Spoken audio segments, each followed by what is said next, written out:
Hello everyone, today I am going to explain addition word problem sums. Word problem sums means what? કે આ ટાઈપનું question છે. Suppose આ ટેક્સ્ટબુકનો page 51નો સમ explain કરું છું. Bala બેગ્ડ 47 cookies and 18 chocolate cakes for a party. How many items did he bake in all? તો સૌથી પહેલાં સ્ટુડન્ટે શું કરવાનું કે આપણે જે પ્રોબ્લેમ સમનો ક્વેશ્ચન રીડ કરી લીધા પછી એને થિંક કરવાનું, એને સમજવાનો ક્વેશ્ચનને કે આ ક્વેશ્ચન શું કહે છે. કે Bala is a name of a person. તો બાલા છે એ 47 કૂકીઝ અને 18 ચોકલેટ કેક્સ પાર્ટી માટે બેક કરે છે. હવે back means શેકવું.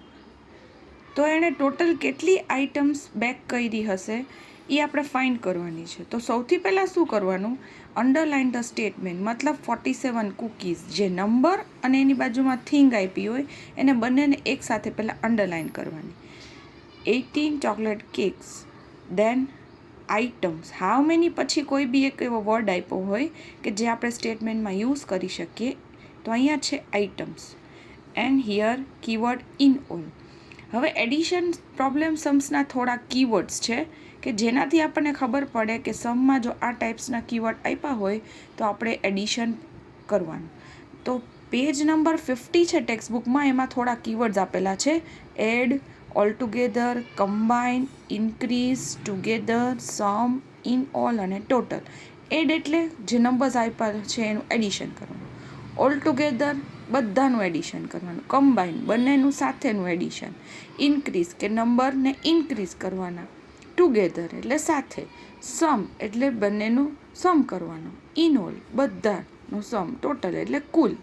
This all are the common keywords of addition. તો હવે આ જે આપણે ફર્સ્ટ સમ છે એને આપણે સોલ્વ કરીએ. ફોર એક્ઝામ્પલ આ એ નંબરનો સમ. તો સૌથી પહેલાં સ્ટુડ એડ કરવાનું કે 2 ડિજિટનો સમ છે. તો upside TNO. How many cookies? 47. So 4 write in tens place, 7 write in ones place. ટેન્સની નીચે જ ટેન્સનો નંબર, વન્સની નીચે જ વન્સનો નંબર. 47 વોટ? 47 શું હતું? કૂકીઝ. તો નંબર એની બાજુમાં એનું સ્ટેટમેન્ટ. હવે નેક્સ્ટ શું છે? 18 કેક્સ ઓર ચોકલેટ કેક્સ. નંબર એની બાજુમાં એનો સ્ટેટમેન્ટ. હવે here in all keyword is there, so put addition sign. Now do the addition. 7 add 8, 8 after 9, 10, 11, 12, 13, 14, 15. 5 write downside, 1 carry upside. 1 add 4, 5. 5 add 1, 6. Compulsory આ બંને નંબરનું એડિશન કરીને સ્મોલ ડિજિટમાં રાઇટ કરવાનું. શું કામ?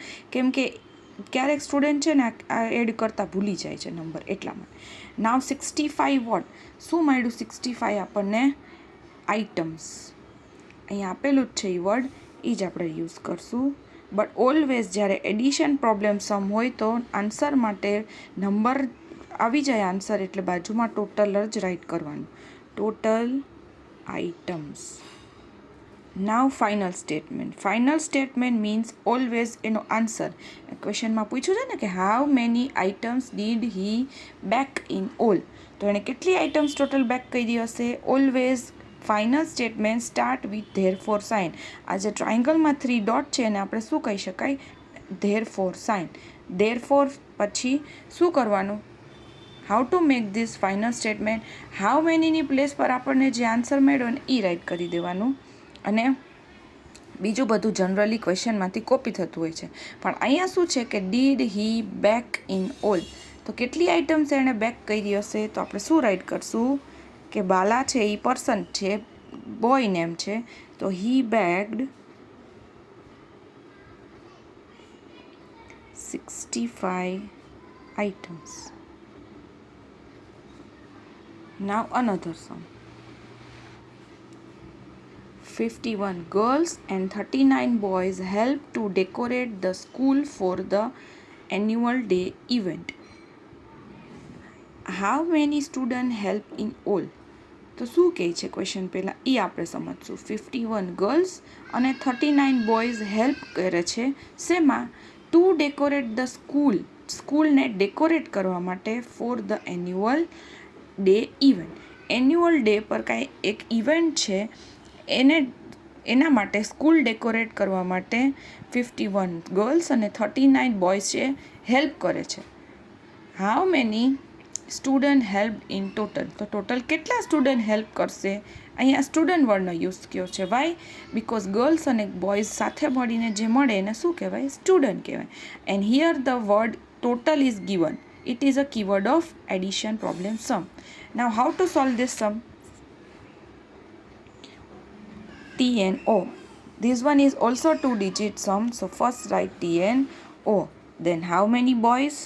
Sorry, girls.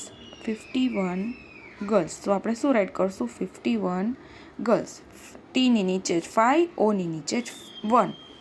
Then 39 boys.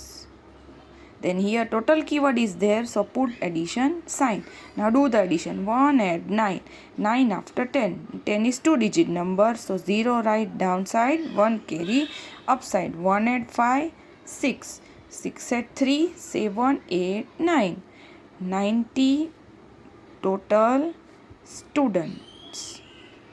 Total write કરવું જરૂરી છે, એડિશન સમ છે એટલા માટે. Student word is given in a question. હવે શું કહે છે કે how many student help in total? તો શું કરશું? હાઉ મેનીની પ્લેસ પર આન્સર, બીજું બધું કોપી. તો what we get the answer? 90 students help in total. It's very easy. Always શું કરવાનું કે પહેલાં સમને રીડ કરવાનો, પછી સમજવાનું કે એ સમ શું કહેવા માંગે છે. Then after underline the statement and do the sum. Thank you.